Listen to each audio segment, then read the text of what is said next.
Olá, eu sou o Alan dos Reis e recebo na redação o ex-vereador de Taboão da Serra, Paulo de Souza Félix. Ele tem 61 anos, é casado, pai, avô.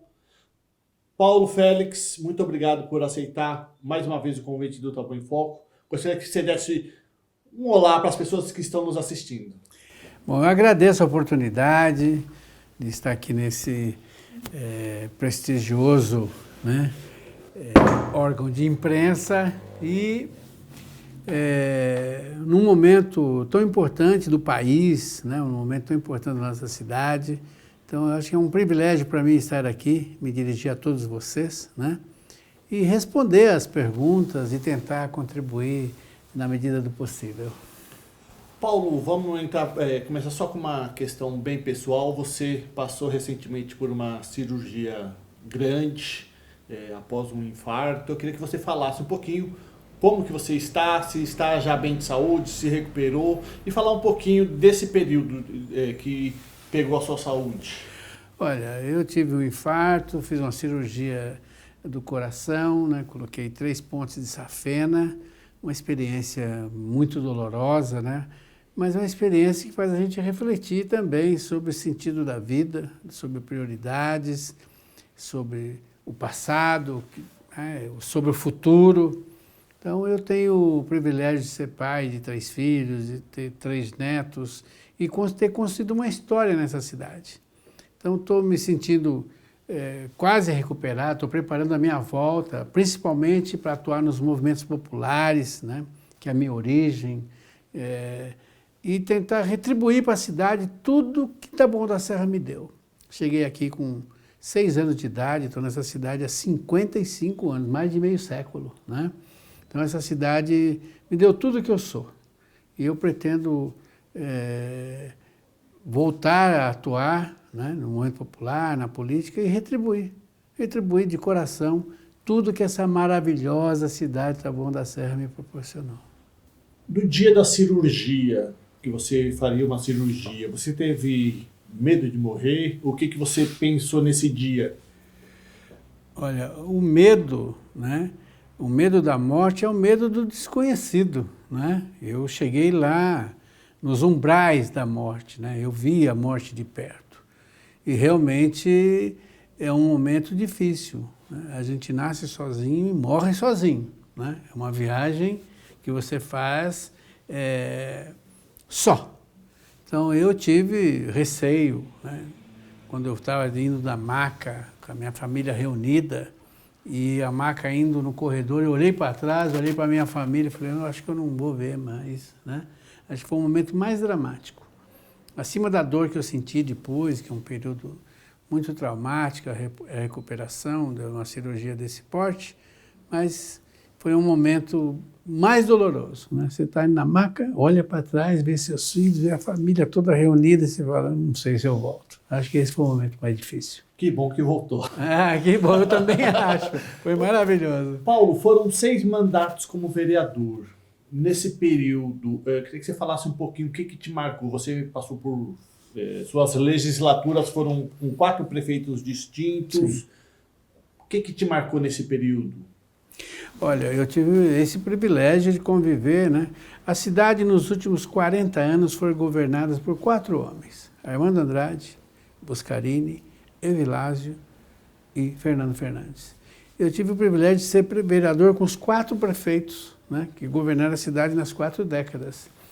E participei de debates memoráveis, de campanhas memoráveis, de momentos ricos da história da cidade, E a política que foi feita também num outro tempo, na época da política, onde tinha muito romantismo, muito idealismo também, Os tempos mudaram, a política mudou, Mas eu penso que a força das ideias sempre tem que ser maior do que as ideias da força, Por exemplo, tive 6 mandatos de vereador, nunca tomei um tapa de ninguém, nunca sofri nenhum ato de violência na Câmara, nunca cometi violência contra ninguém, E uma pessoa polêmica como eu envolvi em muitas polêmicas. Sente falta do parlamento? Eu lembro algumas discussões suas com outros colegas vereadores? Sim. Você sente muita falta disso?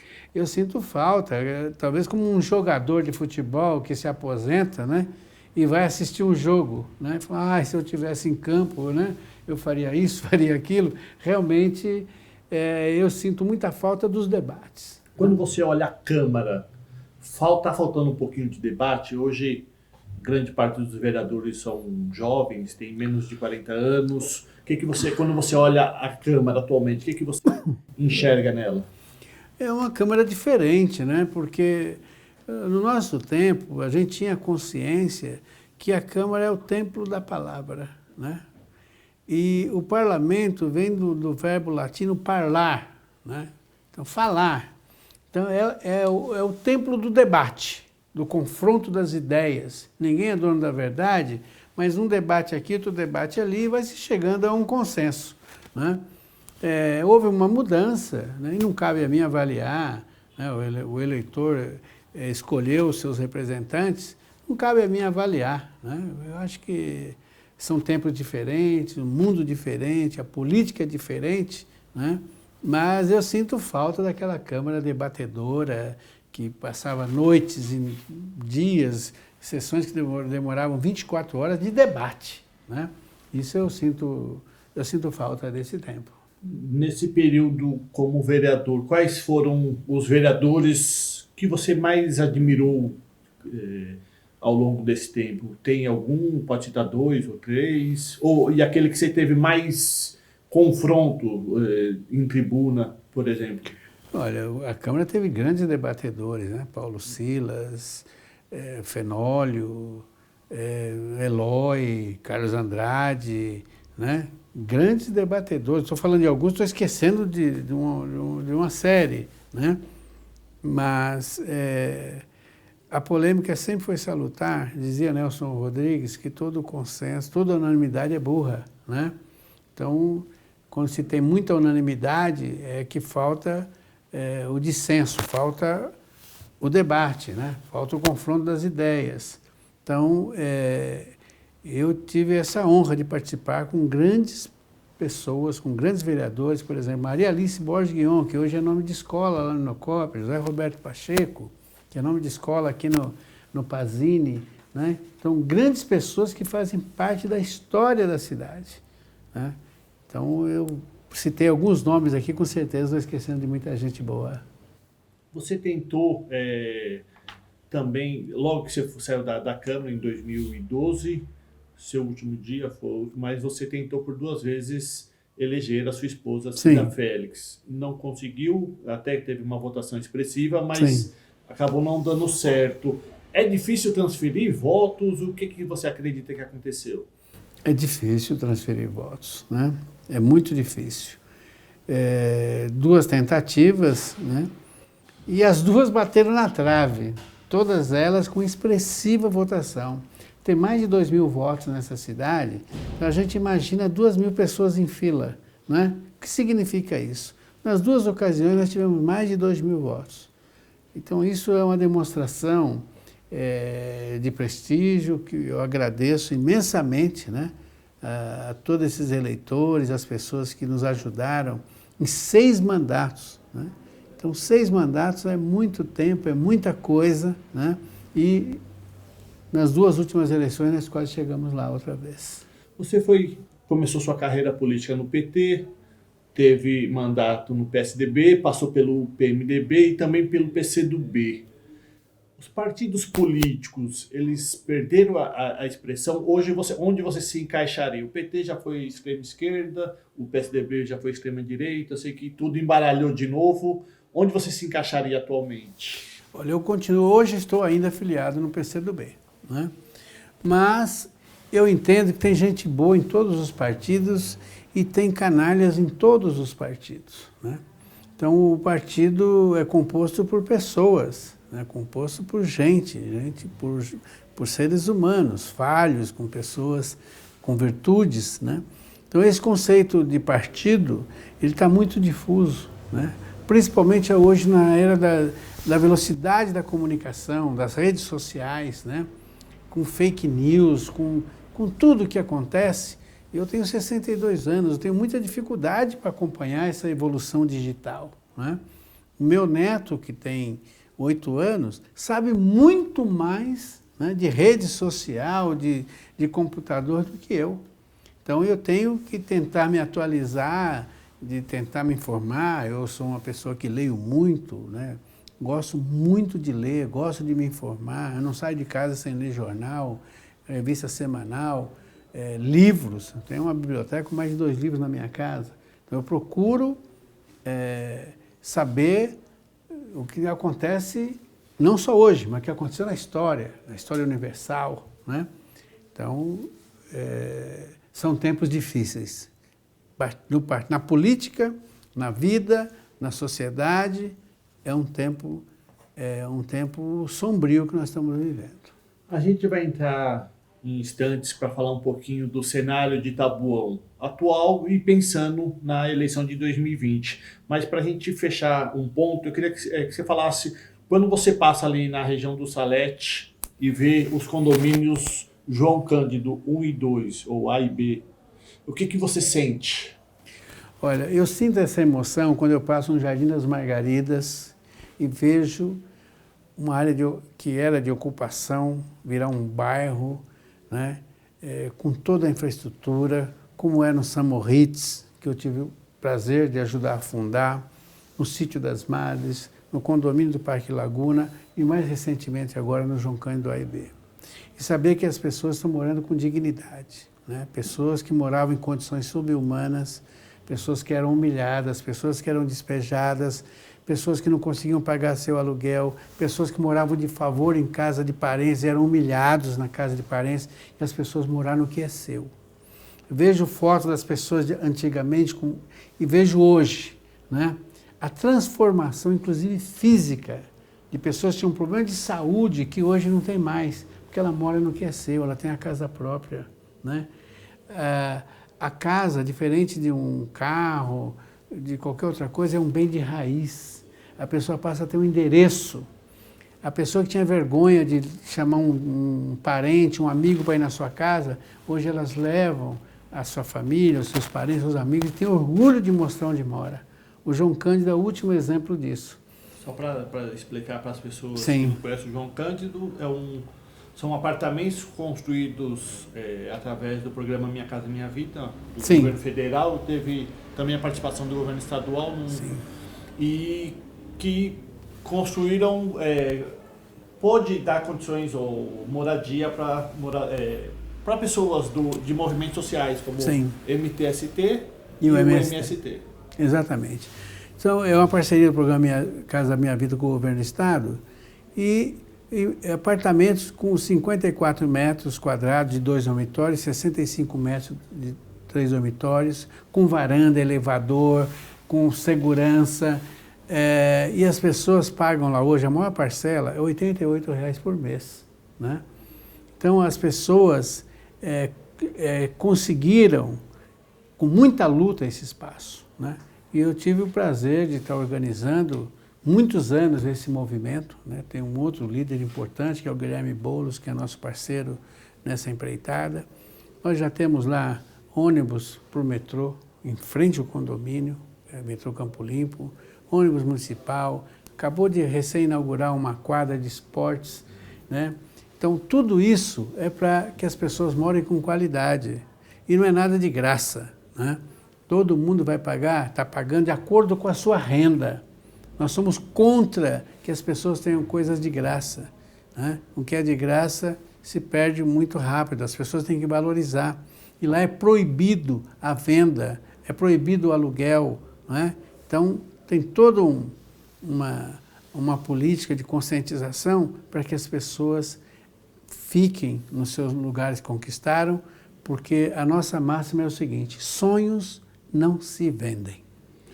Paulo, 2012 você participou da campanha para prefeito defendendo Fernando Fernandes. 2016 você participou também da campanha, mas defendendo o candidato Aprígio. Sim. 2012 você acabou ficando fora do governo até 2016 e 2016 você apoiou um outro candidato e hoje faz parte, um dos conselheiros do governo Fernando Fernandes. Sim. O que aconteceu? Porque quando você apoiou, você ficou de fora, e quando você não apoiou, você passou a participar do governo.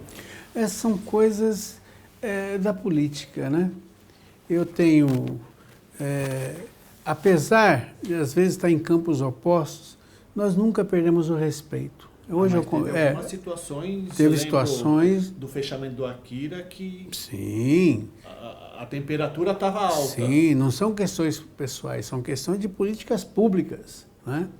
Eu divergi no governo do Armando, tive divergências com o Buscarini, tive divergências com o Evilásio, tive divergência com o Fernando, tá certo? De pensamento temos divergências até hoje, algumas questões a gente debate com mais profundidade, mas nunca perdemos o respeito, não é?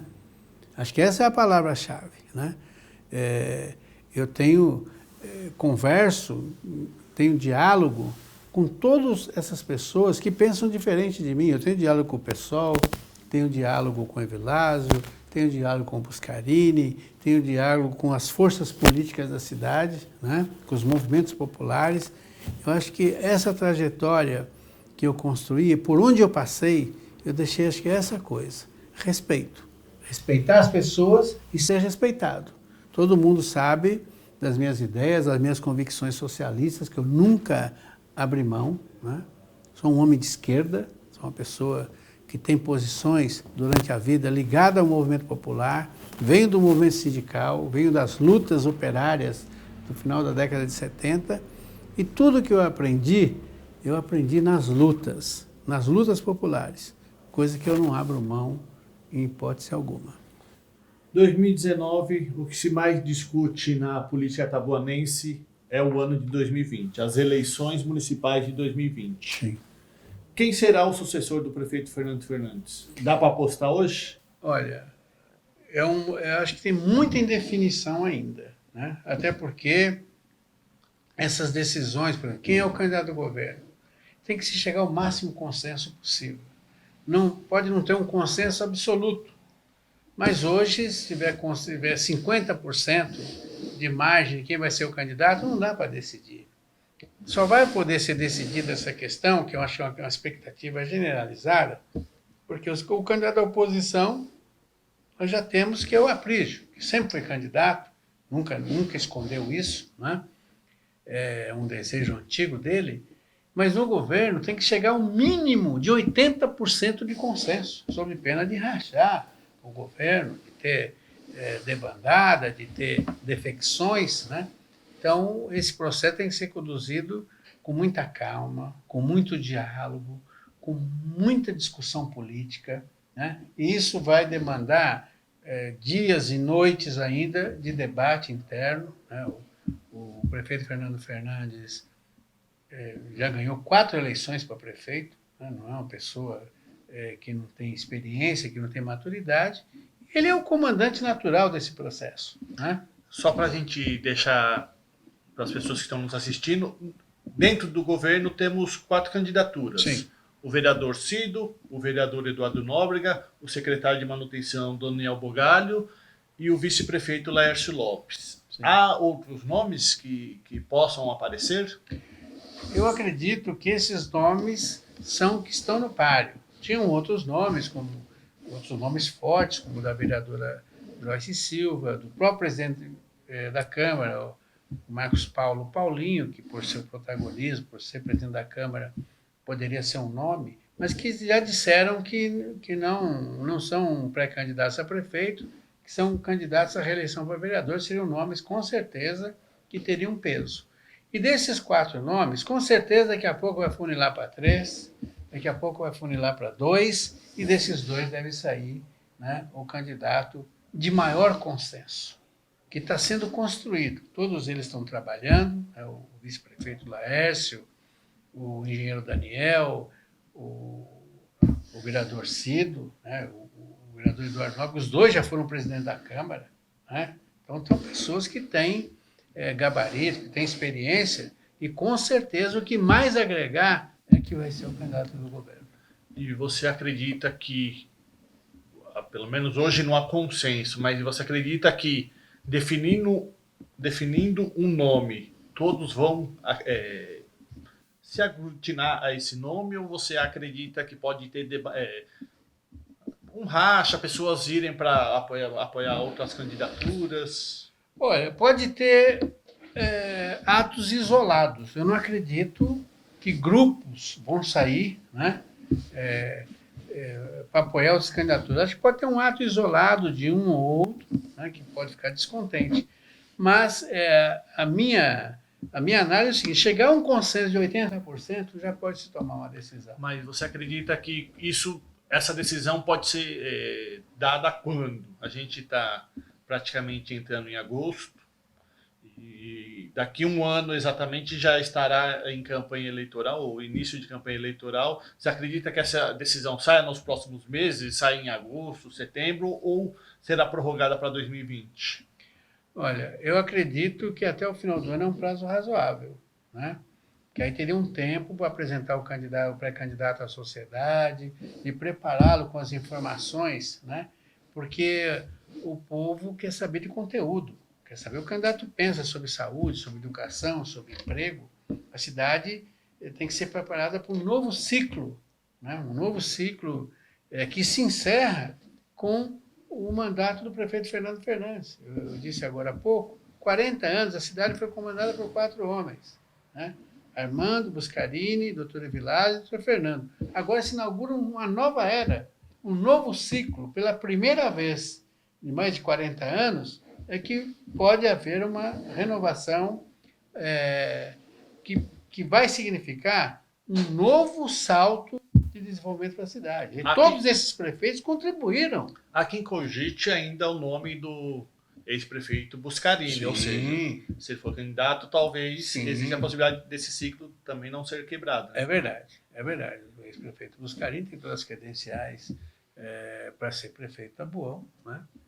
Podemos ter diferenças políticas, mas ele foi prefeito 2 vezes, num tempo em que Taboão tinha uma extrema dificuldade. Eu acompanhei os 2 mandatos dele.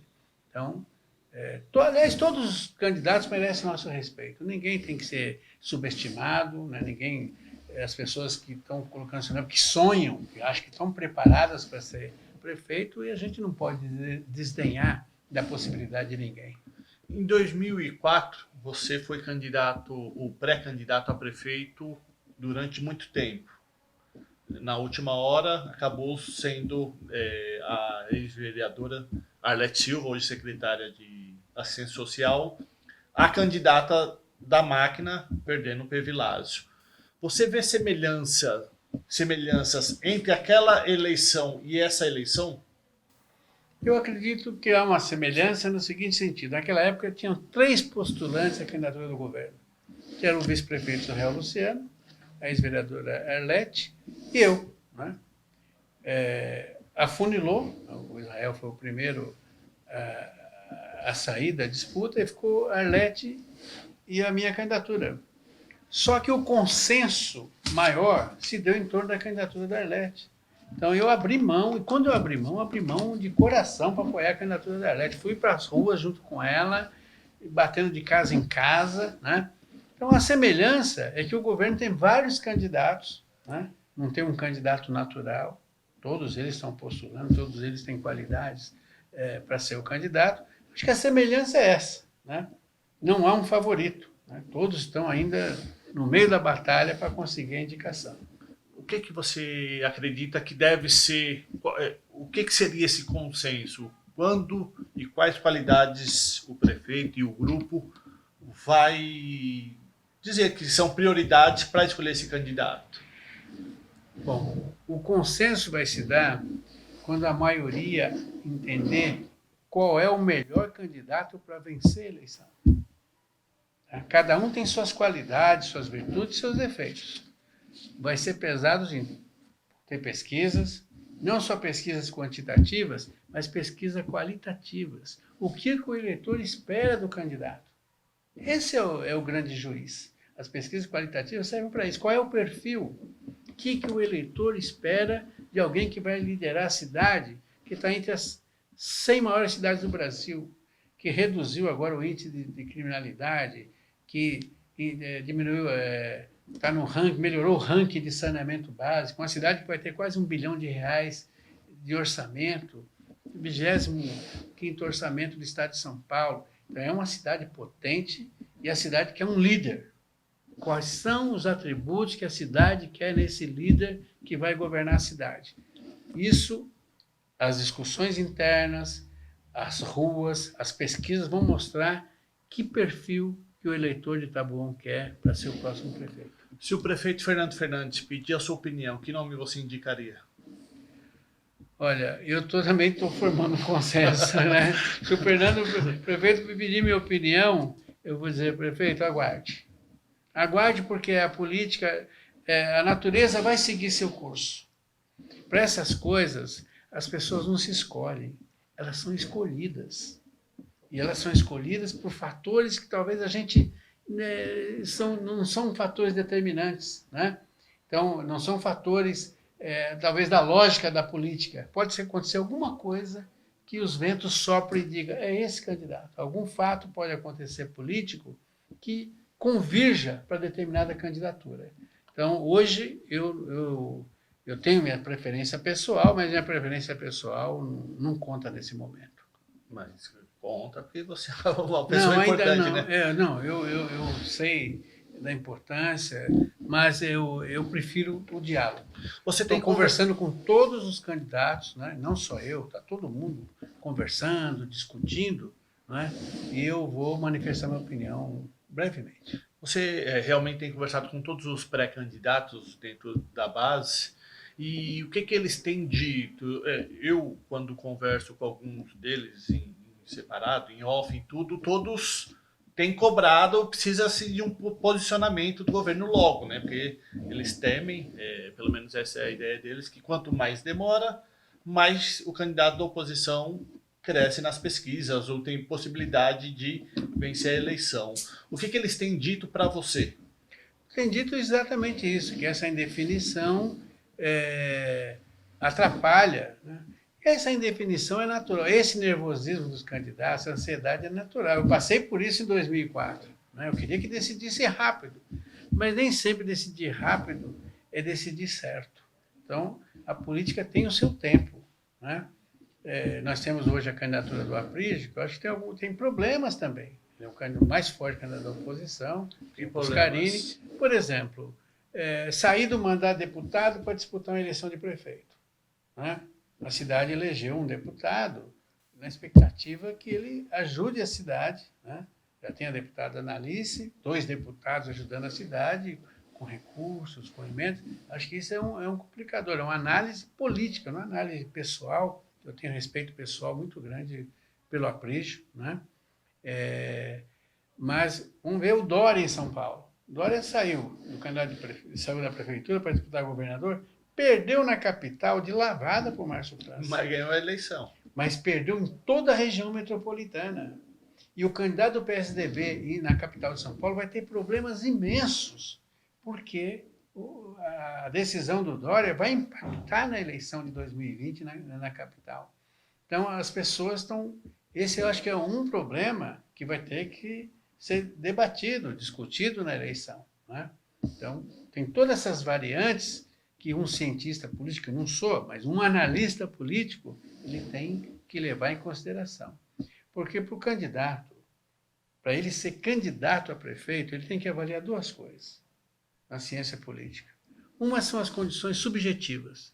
A condição subjetiva é o quê? Eu quero ser candidato. Essa é uma coisa.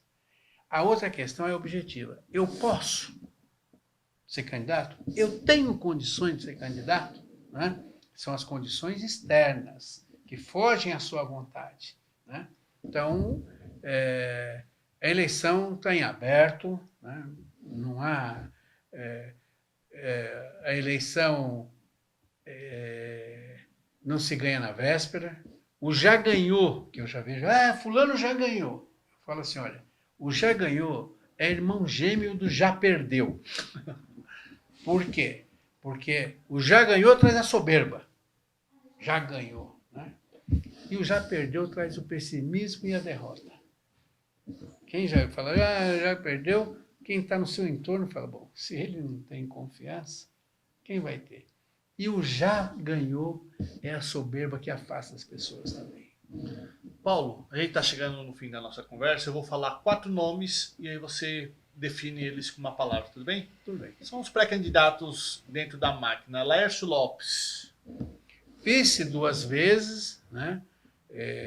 Acompanhou toda a administração, é um empresário e tem condições, né, de alcançar setores importantes da sociedade. Eduardo Nóbrega.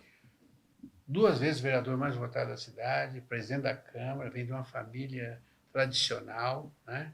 É uma pessoa que sabidamente tem um discurso, uma retórica importante, né? Um dos melhores oradores da cidade, né? É isso. Cido.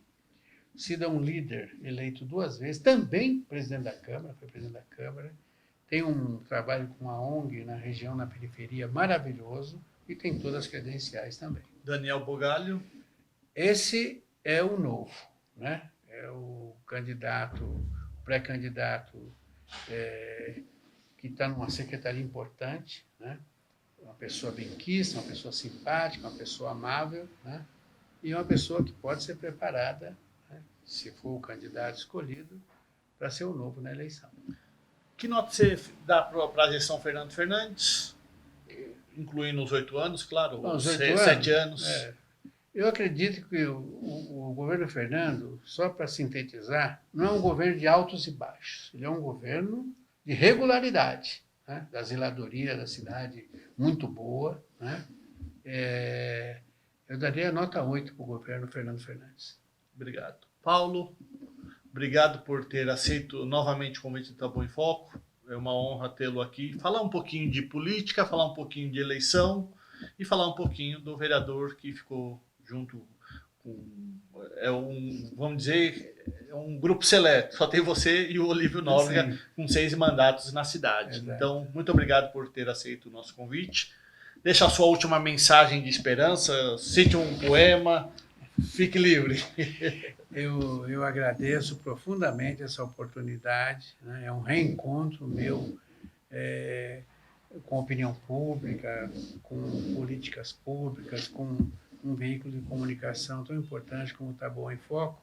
E a minha mensagem é de otimismo e de esperança, né? Esperança no Brasil, esperança em Taboão da Serra, a cidade que eu cresci, que eu amo, das pessoas que eu gosto, né? Então, eu agradeço muito e quero contribuir com toda a humildade, ouvindo mais do que falando. Eu sou uma pessoa que falo muito, né? Mas eu estou muito atento agora ao que eu escuto, não só na política, ao que eu escuto nas ruas. E, brevemente, vamos estar juntos de novo com meus companheiros, marchando nas ruas do Brasil, por um país soberano, democrático, com liberdade de imprensa, com os direitos do povo assegurados, em defesa de tudo de bom que representa a luta popular. Muito obrigado. Eu que agradeço. Só aproveitando e convidando as pessoas que estão assistindo a nossa conversa, que acompanham o Taboão em Foco, para que elas sigam a gente nas redes sociais e se inscrevam em nosso canal no YouTube. TV Taboão em Foco e site Taboão em Foco. Muito obrigado e até a próxima vez.